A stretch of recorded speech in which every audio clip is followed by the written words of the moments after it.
श्री बृहस्पतिवार व्रत कथा। बृहस्पतिदेव की कथा। भारतवर्ष में एक प्रतापी और दानी राजा राज्य करता था। वह नित्य गरीबों और ब्राह्मणों की सहायता करता था। यह बात उसकी रानी को अच्छी नहीं लगती थी। वह न ही गरीबों को दान देती, न ही भगवान का पूजन करती थी और राजा को भी दान देने से मना किया करती थी। एक दिन राजा शिकार खेलने वन को गए हुए थे, तो रानी महल में अकेली थी। उसी समय बृहस्पतिदेव साधु वेश में राजा के महल में भिक्षा के लिए गए और भिक्षा मांगी। रानी ने भिक्षा देने से इनकार किया और कहा, हे साधु महाराज, मैं तो दान पुण्य से तंग आ गई हूँ। मेरा पति सारा धन लुटाते रहते हैं। मेरी इच्छा है कि हमारा धन नष्ट हो जाए, फिर न रहेगा बांस, न बजेगी बांसुरी। साधु ने कहा, देवी तुम तो बड़ी विचित्र हो। धन संतान तो सभी चाहते हैं, पुत्र और लक्ष्मी तो पापी के घर भी होने चाहिए। यदि तुम्हारे पास अधिक धन है तो भूखों को भोजन दो, प्यासों के लिए प्याऊ बनवाओ, मुसाफिरों के लिए धर्मशालाएं खुलवाओ। जो निर्धन अपनी कुंवारी कन्याओं का विवाह नहीं कर सकते, उनका विवाह करा दो। ऐसे और कई काम हैं जिनके करने से तुम्हारा यश लोक परलोक में फैलेगा। परंतु रानी पर उपदेश का कोई प्रभाव न पड़ा। वह बोली, महाराज आप मुझे कुछ न समझाएं। मैं ऐसा धन नहीं चाहती जो हर जगह बांटती फिरूं। साधु ने उत्तर दिया, यदि तुम्हारी ऐसी इच्छा है तो तथास्तु। तुम ऐसा करना कि बृहस्पतिवार को घर लीपकर पीली मिट्टी से अपना सिर धोकर स्नान करना, भट्टी चढ़ाकर कपड़े धोना। ऐसा करने से आपका सारा धन नष्ट हो जाएगा। इतना कहकर वह साधु महाराज वहां से आलोप हो गए। साधु के अनुसार कई बातों को पूरा करते हुए रानी को केवल 3 बृहस्पतिवार ही बीते थे कि उसकी समस्त धन संपत्ति नष्ट हो गई। भोजन के लिए राजा का परिवार तरसने लगा। तब एक दिन राजा ने रानी से बोला कि हे रानी, तुम यहीं रहो, मैं दूसरे देश को जाता हूँ, क्योंकि यहाँ पर सभी लोग मुझे जानते हैं, इसलिए मैं कोई छोटा कार्य नहीं कर सकता। ऐसा कहकर राजा परदेश चला गया। वहाँ वह जंगल से लकड़ी काट कर लाता और शहर में बेचता। इस तरह वह अपना जीवन व्यतीत करने लगा। इधर राजा के परदेश जाते ही रानी और दासी दुखी रहने लगी। एक बार जब रानी और दासी को 7 दिन तक बिना भोजन के रहना पड़ा, तो रानी ने अपनी दासी से कहा, हे दासी, पास ही के नगर में मेरी बहन रहती है। वह बड़ी धनवान है। तू उसके पास जा और कुछ ले आ, ताकि थोड़ी बहुत गुजर-बसर हो जाए। दासी रानी की बहन के पास गई। उस दिन गुरुवार था और रानी की बहन उस समय बृहस्पतिवार व्रत की कथा सुन रही थी। दासी ने रानी की बहन को अपनी रानी का संदेश दिया, लेकिन रानी की बड़ी बहन ने कोई उत्तर नहीं दिया। जब दासी को रानी की बहन से कोई उत्तर नहीं मिला तो वह बहुत दुखी हुई और उसे क्रोध भी आया। दासी ने वापस आकर रानी को सारी बात बता दी। सुनकर रानी ने अपने भाग्य को कोसा। उधर रानी की बहन ने सोचा कि मेरी बहन की दासी आई थी, परंतु मैं उससे नहीं बोली, इससे वह बहुत दुखी हुई होगी। कथा सुनकर और पूजन समाप्त करके वह अपनी बहन के घर आई और कहने लगी, हे बहन, मैं बृहस्पतिवार का व्रत कर रही थी। तुम्हारी दासी मेरे घर आई थी, परंतु जब तक कथा होती है तब तक न तो उठते हैं और न ही बोलते हैं, इसलिए मैं नहीं बोली। कहो दासी क्यों गई थी? रानी बोली, बहन, तुमसे क्या छिपाऊं, हमारे घर में खाने तक को अनाज नहीं था। ऐसा कहते कहते रानी की आंखें भर आई। उसने दासी समेत पिछले 7 दिनों से भूखे रहने तक की बात अपनी बहन को विस्तार पूर्वक सुना दी। रानी की बहन बोली, देखो बहन, भगवान बृहस्पतिदेव सबकी मनोकामना को पूर्ण करते हैं। देखो, शायद तुम्हारे घर में अनाज रखा हो। पहले तो रानी को विश्वास नहीं हुआ, पर बहन के आग्रह करने पर उसने अपनी दासी को अंदर भेजा तो उसे सचमुच अनाज से भरा एक घड़ा मिल गया। यह देखकर दासी को बड़ी हैरानी हुई। दासी रानी से कहने लगी, हे रानी, जब हमको भोजन नहीं मिलता तो हम व्रत ही तो करते हैं, इसलिए क्यों न इनसे व्रत और कथा की विधि पूछ ली जाए ताकि हम भी व्रत कर सकें। तब रानी ने अपनी बहन से बृहस्पतिवार व्रत के बारे में पूछा। उसकी बहन ने बताया, बृहस्पतिवार के व्रत में चने की दाल और मुनक्का से विष्णु भगवान का केले की जड़ में पूजन करें तथा दीपक जलाएं, व्रत कथा सुने और पीला भोजन ही करें। इससे बृहस्पतिदेव प्रसन्न होते हैं। व्रत और पूजन विधि बताकर रानी की बहन अपने घर को लौट गई। 7 दिन के बाद जब गुरुवार आया तो रानी और दासी ने व्रत रखा। घुड़साल में जाकर चना और गुड़ लेकर आईं। फिर उससे केले की जड़ तथा विष्णु भगवान का पूजन किया। अब पीला भोजन कहाँ से आए, इस बात को लेकर दोनों बहुत दुखी थे।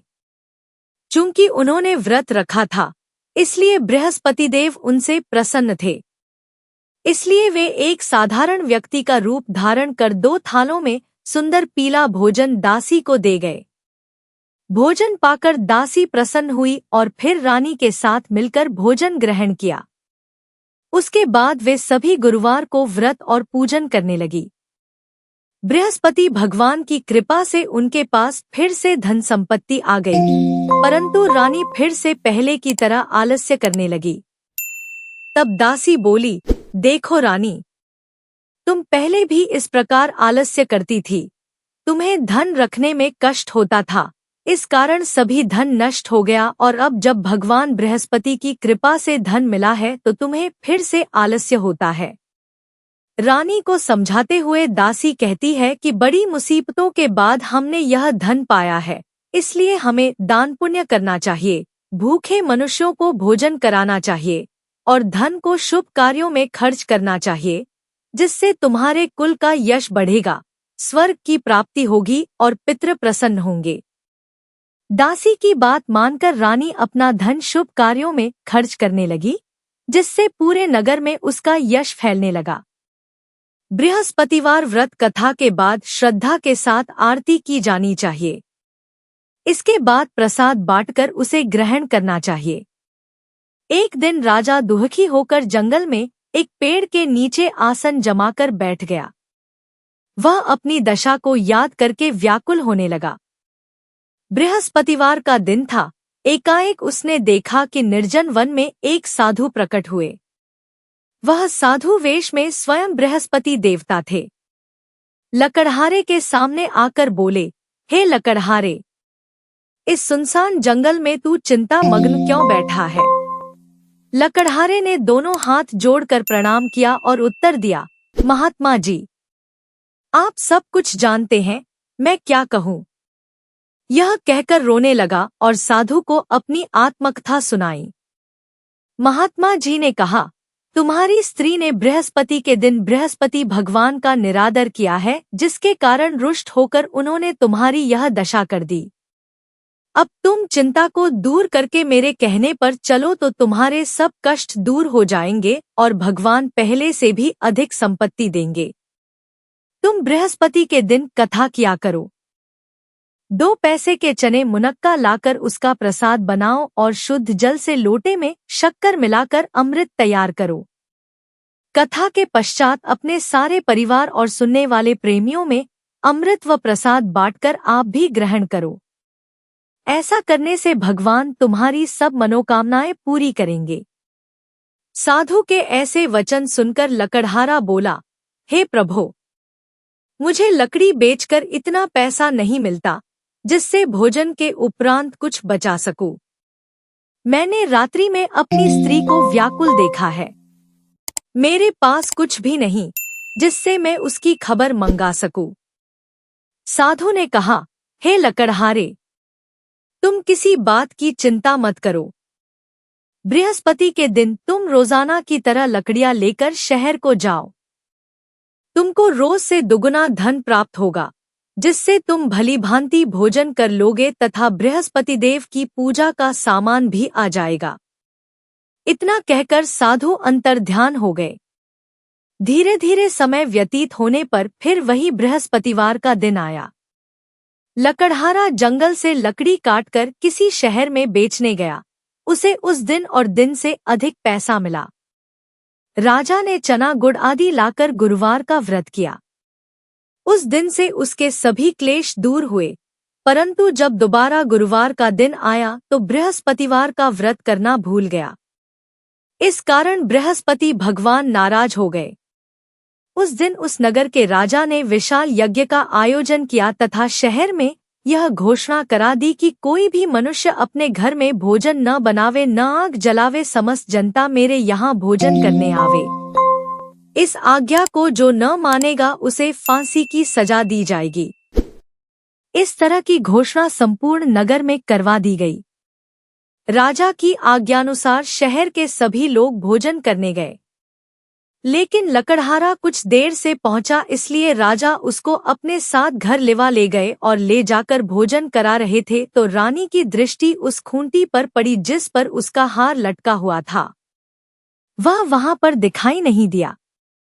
रानी ने निश्चय किया कि मेरा हार इस मनुष्य ने चुरा लिया है। उसी समय सिपाहियों को बुलाकर उसको कारागार में डलवा दिया। जब लकड़हारा कारागार में पड़ गया और बहुत दुखी होकर विचार करने लगा कि न जाने कौन से पूर्व जन्म के कर्म से मुझे यह दुख प्राप्त हुआ है, और उसी साधु को याद करने लगा जो कि जंगल में मिला था। उसी समय तत्काल बृहस्पतिदेव साधु के रूप में प्रकट हुए और उसकी दशा को देखकर कहने लगे, अरे मूर्ख, तूने बृहस्पतिदेव की कथा नहीं करी, इस कारण तुझे दुख प्राप्त हुआ है। अब चिंता मत कर, बृहस्पतिवार के दिन कारागार के दरवाजे पर 4 पैसे पड़े मिलेंगे। उनसे तू बृहस्पतिदेव की पूजा करना, तेरे सभी कष्ट दूर हो जाएंगे। बृहस्पति के दिन उसे 4 पैसे मिले।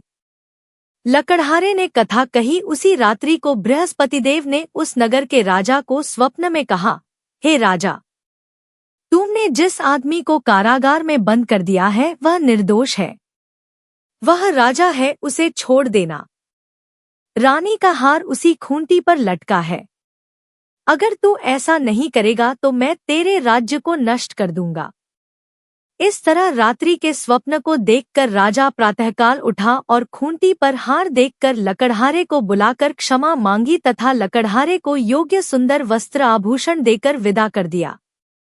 बृहस्पतिदेव की आज्ञानुसार लकड़हारा अपने नगर को चल दिया। राजा जब अपने नगर के निकट पहुंचा तो उसे बड़ा आश्चर्य हुआ। नगर में पहले से अधिक बाग, तालाब, कुएं तथा बहुत सी धर्मशाला, मंदिर आदि बन गई हैं। राजा ने पूछा, यह किसका बाग और धर्मशाला है? तब नगर के सब लोग कहने लगे, यह सब रानी और बांदी के हैं। तो राजा को आश्चर्य हुआ और गुस्सा भी आया। जब रानी ने यह खबर सुनी कि राजा आ रहे हैं तो उन्होंने बांदी से कहा कि हे दासी, देख राजा हमको कितनी बुरी हालत में छोड़ गए थे। हमारी ऐसी हालत देखकर वह लौट न जाएं, इसलिए तू दरवाजे पर खड़ी हो जा। आज्ञानुसार दासी दरवाजे पर खड़ी हो गई। राजा आए तो उन्हें अपने साथ लिवा लाई। तब राजा ने क्रोध करके अपनी रानी से पूछा कि यह धन तुम्हें कैसे प्राप्त हुआ है? तब उन्होंने कहा, हमें यह सब धन बृहस्पतिदेव के इस व्रत के प्रभाव से प्राप्त हुआ है। राजा ने निश्चय किया कि 7 रोज बाद तो सभी बृहस्पतिदेव का पूजन करते हैं, परंतु मैं प्रतिदिन दिन में 3 बार कहानी तथा रोज व्रत किया करूंगा। अब हर समय राजा के दुपट्टे में चने की दाल बंधी रहती तथा दिन में 3 बार कहानी कहता। एक रोज राजा ने विचार किया कि चलो अपनी बहन के यहाँ हो आवें।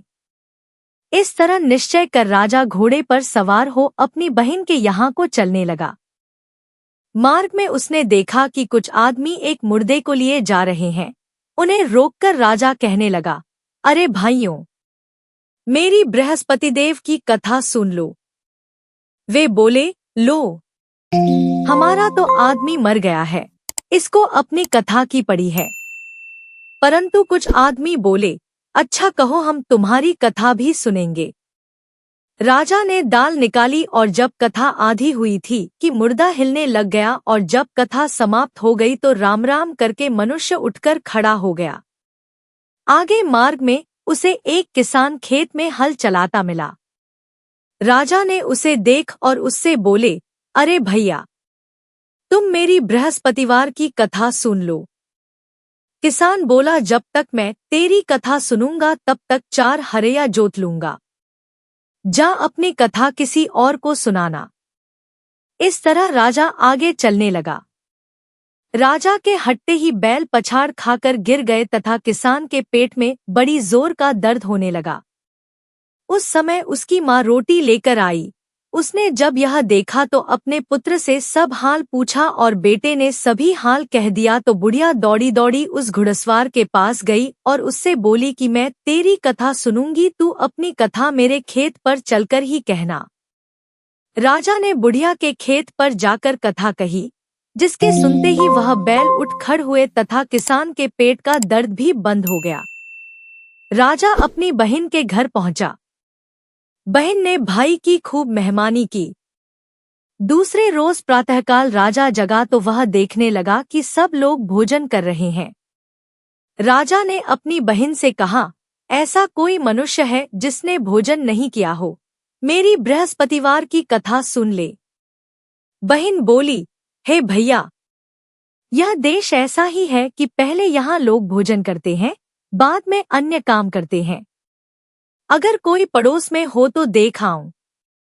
वह ऐसा कहकर देखने चली गई, परंतु उसे कोई ऐसा व्यक्ति नहीं मिला जिसने भोजन न किया हो। अतः वह एक कुम्हार के घर गई जिसका लड़का बीमार था। उसे मालूम हुआ कि उनके यहाँ 3 रोज से किसी ने भोजन नहीं किया है। रानी ने अपने भाई की कथा सुनने के लिए कुम्हार से कहा, वह तैयार हो गया। राजा ने जाकर बृहस्पतिवार की कथा कही, जिसको सुनकर उसका लड़का ठीक हो गया। अब तो राजा की प्रशंसा होने लगी। एक रोज राजा ने अपनी बहन से कहा कि हे बहन, हम अपने घर को जाएंगे, तुम भी तैयार हो जाओ। राजा की बहन ने अपनी सास से कहा। सास ने कहा, हाँ चली जा, परंतु अपने लड़कों को मत ले जाना, क्योंकि तेरे भाई के कोई औलाद नहीं है। बहन ने अपने भैया से कहा, हे भैया, मैं तो चलूंगी पर कोई बालक नहीं जाएगा। राजा बोला, जब कोई बालक नहीं चलेगा तब तुम ही क्या करोगी। बड़े दुखी मन से राजा अपने नगर को लौट आया। राजा ने अपनी रानी से कहा, हम निर्वंशी हैं, हमारा मुंह देखने का धर्म नहीं है और कुछ भोजन आदि नहीं किया। रानी बोली, हे प्रभो, बृहस्पतिदेव ने हमें सब कुछ दिया है, वह हमें औलाद अवश्य देंगे। उसी रात को बृहस्पतिदेव ने राजा से स्वप्न में कहा, हे राजा उठ, सभी सोच त्याग दे, तेरी रानी गर्भ से है। राजा की यह बात सुनकर बड़ी खुशी हुई। 9वें महीने में उसके गर्भ से एक सुंदर पुत्र पैदा हुआ।